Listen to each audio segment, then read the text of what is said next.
wabarakatuh. Alhamdulillah rabbil alamin wassalatu wassalamu ala asyrafil anbiya'i wal mursalin wa ala alihi wa sahbihi ajma'in. Alhamdulillah, syukur pada Allah Ta'ala pada pagi ini, tengah hari ini dapat saya buat live. Dan topik yang saya nak bincangkan adalah berkenaan dengan perjuangan Melayu Islam yang tidak terhad kepada warna parti ataupun logo NGO ataupun sebagainya. Kerana perjuangan Melayu Islam itu adalah perjuangan membangkitkan kesedaran bangsa dan membangkitkan survival ataupun masa depan Melayu Islam itu sendiri. Perjuangan Melayu Islam mengangkat kebenaran, dan kebenaran itu tidak terikat dengan mana-mana warna parti politik. Perkara ini semua orang tahu, semua orang jelas. Dan kebenaran ini juga tidak terhad apabila kita berada di dalam parti ataupun kita berada di luar parti.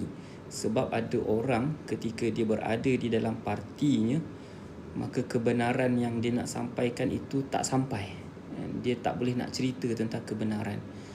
Apabila dia telah keluar parti, sama ada dibuang, dipecat ataupun letak jawatan, barulah dia boleh bercerita hakikat dan juga realiti sebenar berkenaan dengan parti politik ataupun realiti keadaan seseorang pemimpin ataupun sesebuah negara itu.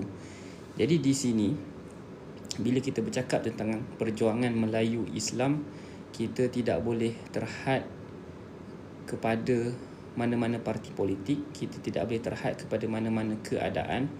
Kita bercakap soal kebenaran, dan soal kebenaran itu adalah berkenaan dengan fakta, sejarah, hukum dan hakam, hukum hakam syariat Islam, dan itulah yang sepatutnya menjadi sandaran dan juga pegangan kita. Jadi apabila saya bercakap tentang perjuangan Melayu dan Islam, ia memang tidak terikat dengan mana-mana parti.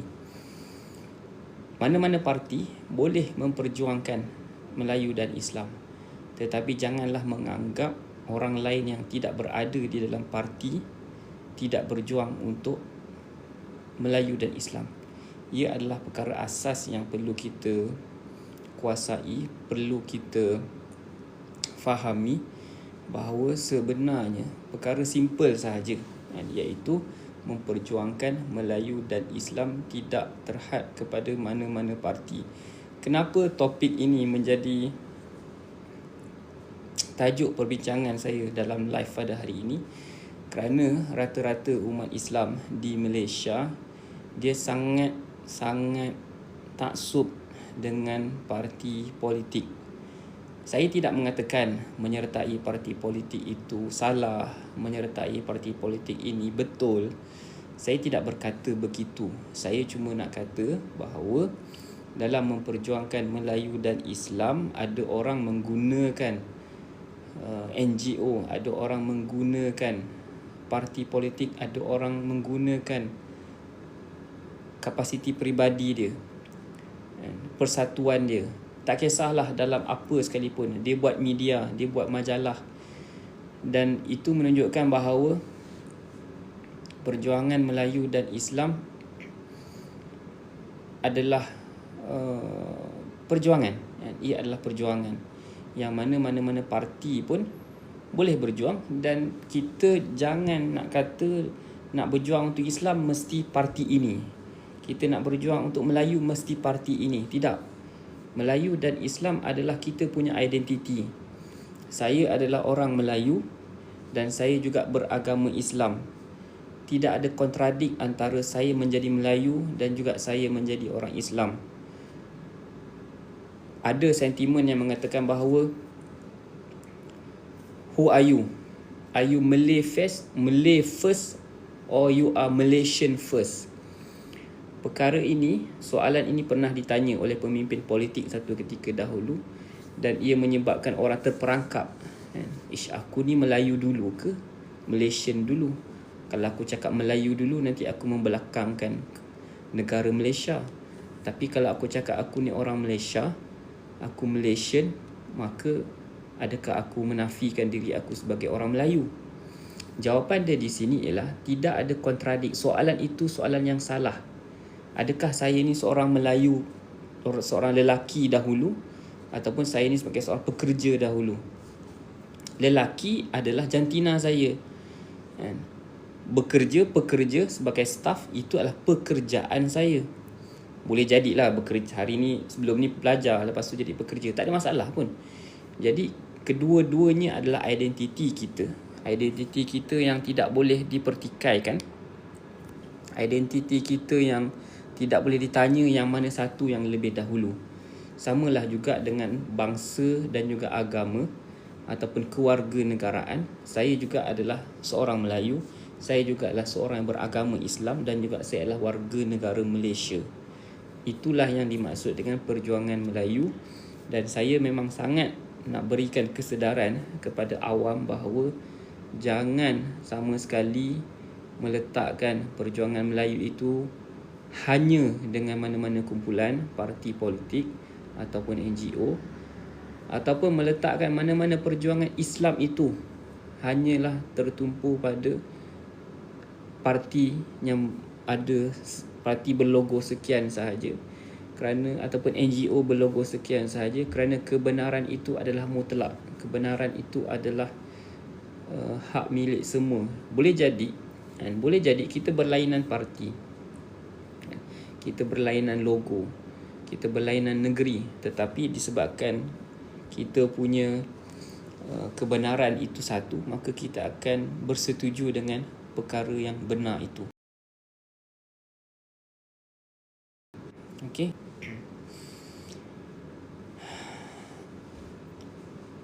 Mohon saya tidak bercakap soal politik pada hari ini. Saya hanya bercakap soal perjuangan Melayu dan Islam.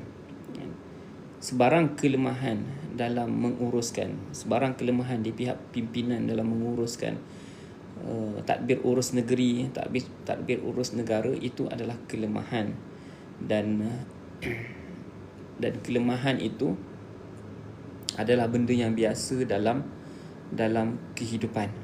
Kelemahan adalah biasa dalam kehidupan, kerana Malaysia, manusia ni, kullu bani Adam khata'un wa khairul khata'in at-tawwabun.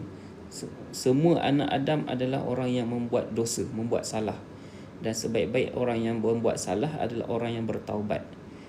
Jadi tuan-tuan yang dikasihi sekalian, dia kena bercakap macam ni. Saya tak boleh nak cerita, nak santai-santai sangat, dia tak jadi. Lagi dia sembang melalut-lalut kan. Saya buat live pada hari ni, saya nak bercakap yang mana bila kata perjuangan Melayu dan Islam tadi tu tidak terikat dengan mana-mana parti politik.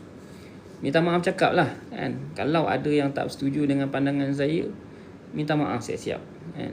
Boleh tinggalkan live ini kan? Kerana bagi saya orang media kan? Saya orang media, saya bekerja dengan media. Kemudian bila saya bekerja dengan media, saya belajar kan? Saya belajar terdedah dengan perkara A, perkara B, perkara C, perkara D. Saya terdedah dengan macam-macam benda kan?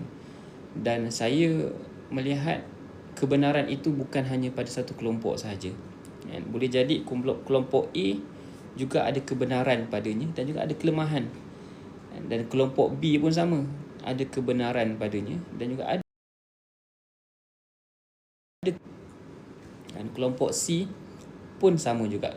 Jadi mengapa kita tidak betul-betul memanfaatkan, kita bersikap terbuka, kita bersikap terbuka untuk mencari kebenaran, kita bersikap terbuka untuk menerima kebenaran di pihak lain, kita bersikap berlapang dada sekiranya kebenaran itu muncul di pihak orang lain.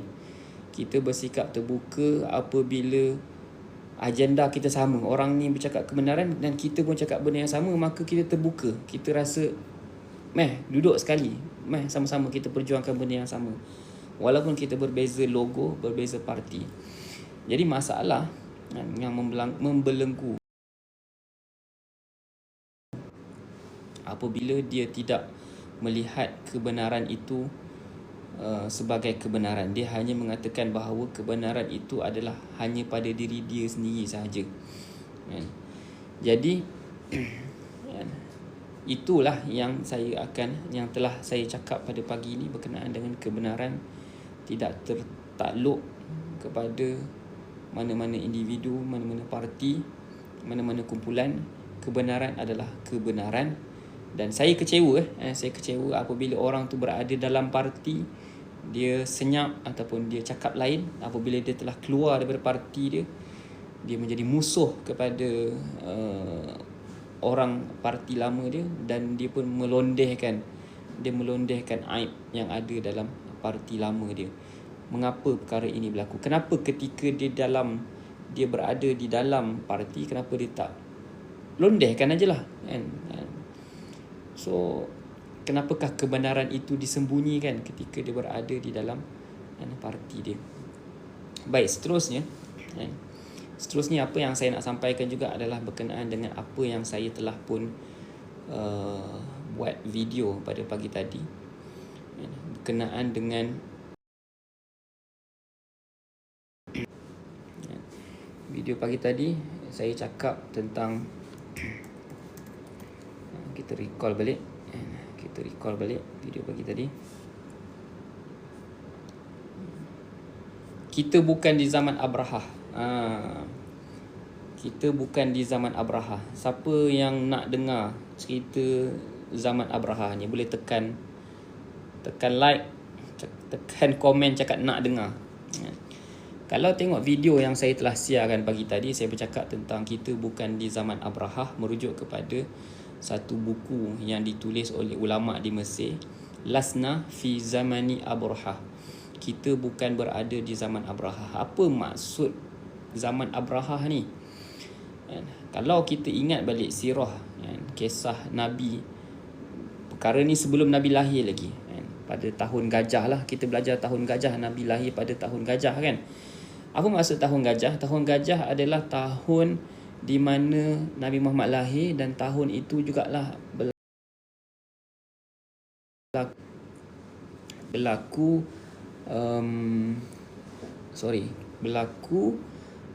serangan Abraha, seorang pemimpin ni yang berada di Yaman, katanya lah, kena cek balik sirah, yang asalnya dari Yaman. Kemudian apabila diwujudkannya Kaabah, maka menyebabkan orang berlari ataupun orang berpindah daripada Yaman pergi ke Masjidil Haram lah, Kaabah ketika tu. Jadi Abraha ni dia tak puas hati, kan? Kenapa orang pergi ke sana? Ramai orang berdagang pergi ke Kaabah, pergi ke Mekah. Kemudian dia pun pergi bawa gajah. Ni cerita zaman dulu lah, zaman Nabi, zaman sebelum kenabian ni, zaman sebelum Nabi lahir. Dia bawa gajah tu, dia bawa gajah dan dia nak menyerang Kaabah, dia nak menghancurkan Kaabah. Apabila sampai di Mekah, apa benda yang dia buat juga adalah dia merampas, dia mengambil unta milik Abdul Muttalib. Abdul Muttalib adalah datuk Rasulullah sallallahu alaihi wasallam. Waktu tu Nabi tak lahir lagi. Dan ialah dia, maksudnya dia menyerang. Dia menyerang ni maksud dia masuk Mekah dan dia buat kacau bilau dan dia nak menghancurkan Kaabah. Dan pada masa yang sama dia ambil unta-unta orang Mekah ni. Dan unta yang diambil tu antaranya Sayyidin Abdul Muttalib. Bila unta Abdul Muttalib diambil, ini kata-kata yang saya buat dalam video tadi. Kata-kata Abdul Muttalib ialah, wahai Abraha, unta ni ada pemilik dia. Unta ni milik aku. Tetapi Kaabah tu juga ada pemilik dia, iaitu pemilik dia ada Allah Subhanahu Wa Taala. Maka kalau kau nak serang Kaabah, kau pergilah serang Kaabah, kerana Allah akan jaga Kaabah.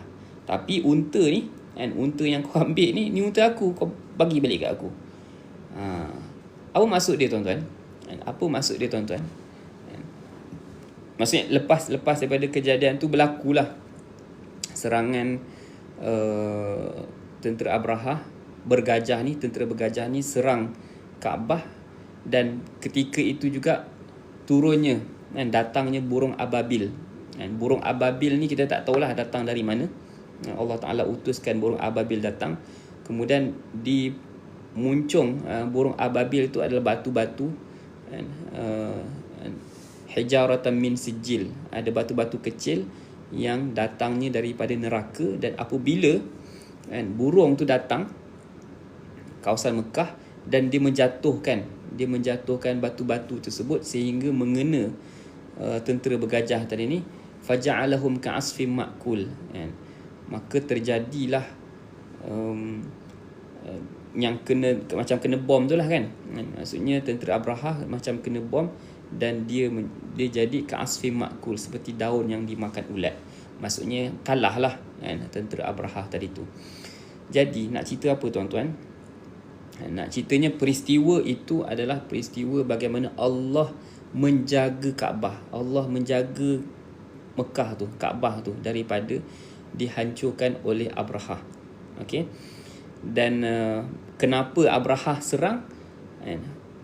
Ada cerita yang mengatakan bahawa disebabkan wujudnya Kaabah ni lah Mekah menjadi tumpuan pedagang, orang nak beribadat dekat situ. Dan Abrahah ni yang berasal dari kawasan Yaman Selatan, dia tak puas hati apabila kawasan dia orang tak datang sangat.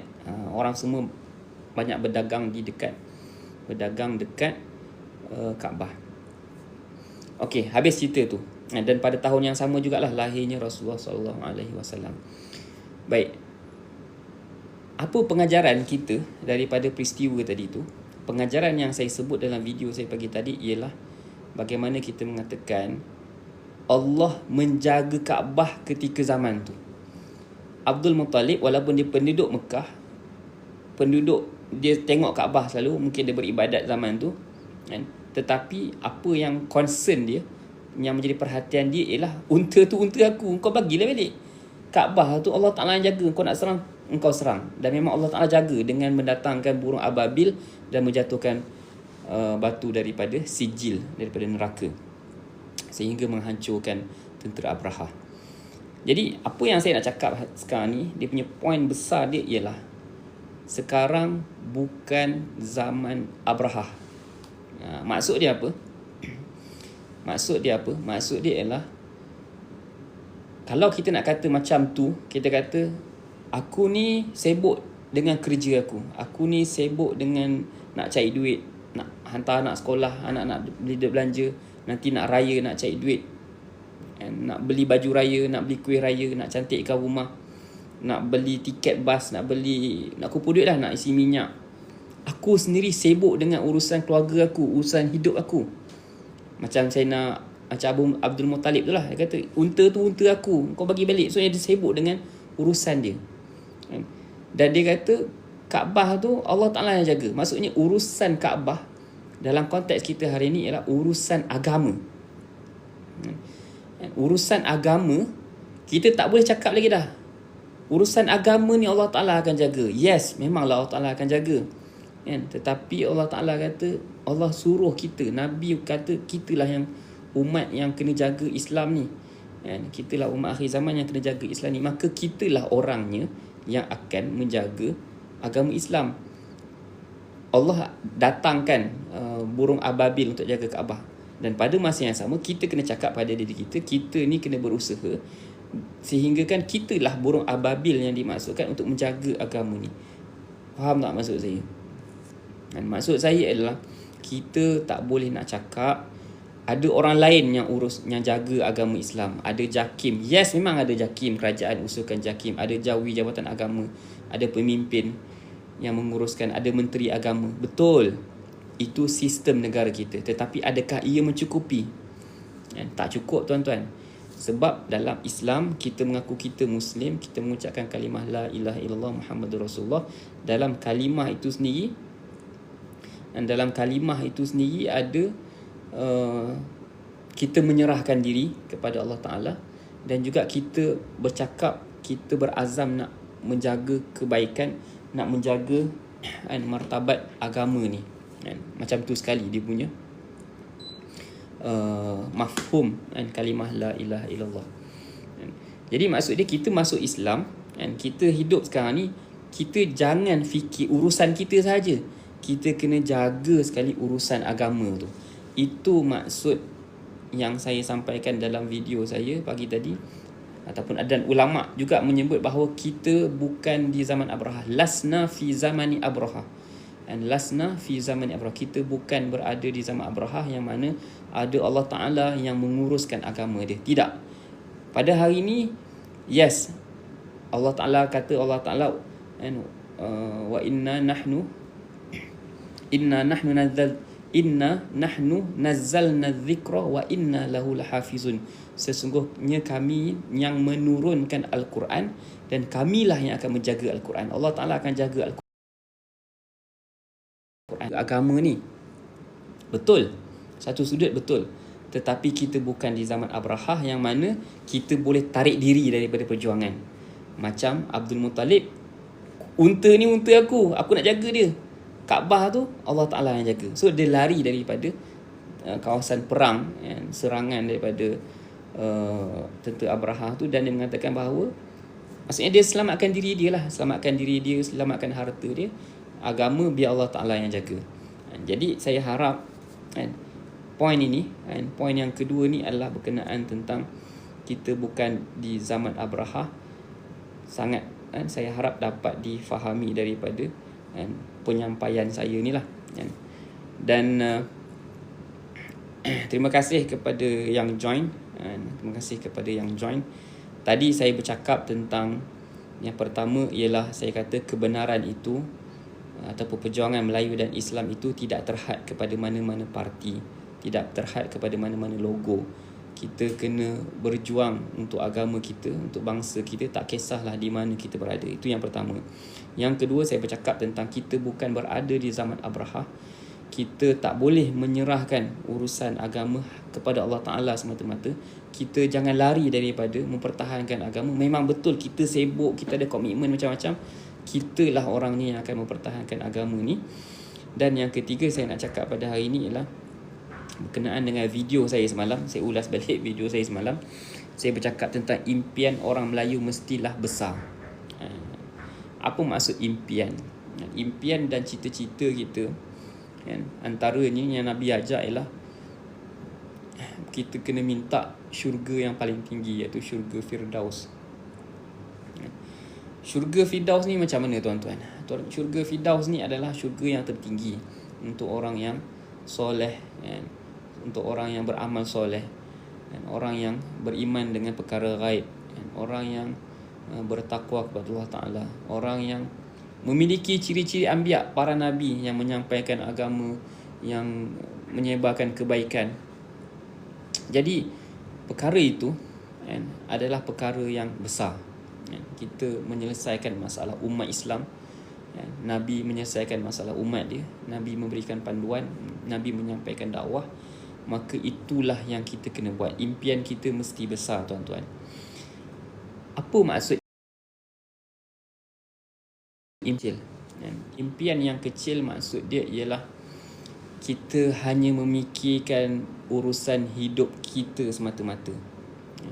Kita hanya fikir apa aku nak makan. Memanglah ada orang memang tak ada makanan pun, duit tak banyak, gaji tak besar. Ada orang macam tu, moga dimudahkan urusan. Dan ada orang dia fikir, yes, aku susah sekarang ni dan aku fikir aku nak bagi senangkan keluarga aku. Aku nak senangkan keluarga aku. Dari segi ekonomi lah, dari segi ekonomi. Kemudian adakah impian itu cukup tuan-tuan? Adakah itu yang Allah Ta'ala utuskan kita dekat dunia ni semata-mata untuk kita cari makan, semata-mata untuk kita cari makan untuk kita dan untuk keluarga kita semata-mata? Adakah itu sahaja? Ada kereta besar, ada rumah besar, boleh makan apa saja yang kita nak makan tanpa tengok berapa baki, tanpa tengok tanda harga. Yes, itu memang impian kita. Memang impian kita untuk hidup senang dan nyaman. Memang kita dah penat dah kat dunia ni. Tuan-tuan, kita penat kat dunia ni. Tetapi satu lagi yang sepatutnya menjadi impian kita adalah Kita inginkan keadaan yang lebih baik untuk umat Islam seluruhnya. Islam itu sebagai agama rahmatan lil alamin. Rahmatan lil alamin ni maksud dia apa tuan-tuan? Semua orang mendapat rahmat daripada Islam. Maksud dia ialah kita membangunkan agama ni, membangunkan dunia ni dengan cara Islam, dengan cara yang betul sehingga orang nampak manfaat dia. Barulah kita boleh kata manfaat dia rahmatan lil alamin. Topik ni besar tuan-tuan. Cuma saya nak kaitkan dengan video semalam. Saya tak adalah bercakap soal matlamat peribadi ataupun matlamat individu, nak gaji besar, nak ada bisnes, nak income besar. Saya tak bercakap topik itu. Saya bercakap soal impian, mengatakan bahawa saya sendiri berazam. Saya dah cakap dalam video-video saya sebelum-sebelum ni. Azam saya adalah untuk memastikan isu Melayu Islam mendominasi, isu Melayu Islam mempengaruhi keputusan PRU ke-16. Dan kerana apa tuan-tuan? Kerana kita melihat realiti umat Melayu Islam pada hari ini, keadaan negara pada hari ini agak menyedihkan. Memang menyedihkan. Dan juga saya bagi perumpamaan seperti rumah yang sedang terbakar. Rumah yang sedang terbakar, tapi ramai orang tengah tidur, ramai orang tak sedar. Jadi tugas kita adalah untuk menyedarkan orang yang sedang tidur, untuk membangkitkan orang yang tengah tidur supaya mereka sedar rumah tengah terbakar dan mereka mengambil tindakan. Itu yang saya nak cakap. Akhirnya saya mengatakan bahawa apabila saya mengatakan situasi dia begitu, dan saya bercakap azam saya ialah untuk memastikan ramai orang bangkit dan sedar dan bertindak, supaya bila ramai yang bangkit dan bertindak, keputusan PRU dan dia memberi kesan kepada keputusan PRU ke-16. Maksudnya ramai Melayu sedar, ramai Melayu bangkit, ramai Melayu yang dah tak tahan sangat dah sekarang ni bangkit dan bertindak. Bangkit dan bertindak. So bila Melayu bangkit dan bertindak, tak tahan sangat, maka itulah yang saya katakan sebagai apabila kita memahami sesuatu perkara, kita bercakap tentang sesuatu perkara dengan betul, dengan baik, maka ia akan menghasilkan tindakan yang betul dan baik juga. Dan akhir sekali, apabila tindakan yang betul dan baik ialah tindakan yang betul, yang baik itu akan menghasilkan result yang baik, keputusan yang baik. Keputusan yang baik. Jadi itu yang saya maksudkan dengan kita bertindak, dan tindakan kita itu akan mempengaruhi keputusan PRU ke-16. Apabila saya bercakap macam tu dalam video-video saya, ada ramai orang trigger. Dia kata, apa masalah dengan kerajaan pada hari ini, mengganggu gugat undi, mengganggu gugat undi kan. Jadi bagi saya, dan hasil daripada video tersebut menyebabkan saya punya akaun Facebook saya kena sekat. Facebook saya kena sekat. Maksudnya orang rasa triggered bagaimana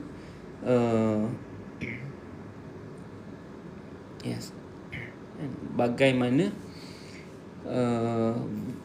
kesedaran Melayu itu meningkat akan mengganggu mereka nak cari makan dalam pilihan raya lah kan, mengganggu jawatan dan sebagainya. Bagi mereka benda itu besar. Okay, fine. Saya kata, kalaulah saya bercakap tentang pilihan raya menyebabkan ramai orang trigger sampai block akaun saya, okay, saya tak nak cakap hal pilihan raya. Saya tak nak cakap pasal pilihan raya. Saya akan cakap tentang apa? Azam yang lagi besar, impian yang lagi besar. Impian yang lagi besar. Impian yang lagi besar ialah kita membina ketamadunan Islam di muka bumi ni.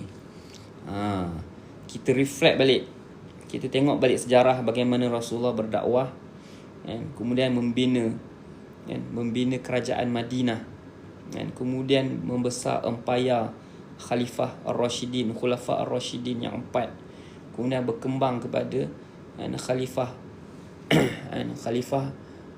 Utsmaniyah, Umayyah, Bani Umayyah, and then Bani Umayyah, Abbasiyah, dan sampailah kerajaan Uthmaniyah. Sehingga kita mengatakan bahawa ketamadunan Islam itu sampai 2/3 dunia. Khalifah Umar Abdul Aziz, Khalifah Umar Abdul Aziz ni zaman Bani Umayyah. Dia menjadi khalifah ketika tu. Tahu tak dia cakap apa? Dia cakap apa? Dia cakap dekat Awan. Dia cakap dekat Awan. Dia cakap, wahai Awan, engkau pergilah mana yang kau nak pergi. Kau pergilah mana yang kau nak pergi. Nescaya nanti hujan, engkau ni akan bertukar jadi hujan. Dan hujan tu akan turun pergi ke bumi dan akan menumbuhkan hasil di bumi. Dan hasil tersebut akan kembali kepada kerajaan aku. Punya hebatnya kerajaan Umar Abdul Aziz ketika itu. Sampai yakin dia kata tersebar luas dah.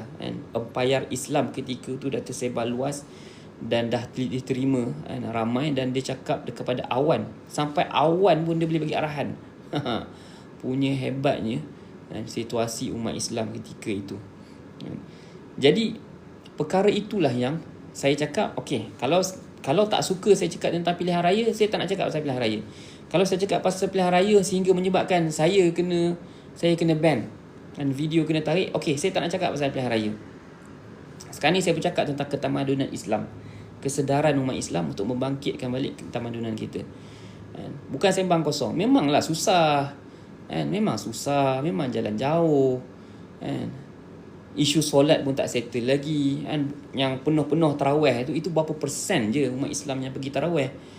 Ramai lagi yang tak solat. So tiba-tiba nak sembang hal tamadun, of course lah. Sebab tu saya kata umat Islam perlu berfikiran jauh, berfikiran besar, cita-cita besar. Barulah kita tak hanyut dengan dunia, barulah kita tak hanyut dengan kuasa, barulah kita tak hanyut, kita tak stres orang apabila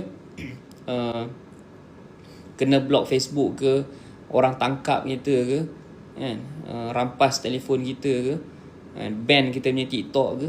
Barulah kita tak stres. Sebab apa? Sebab impian kita jauh. Impian kita jauh. So saya rasa dah tinggal lagi 5 minit saya akan bercakap.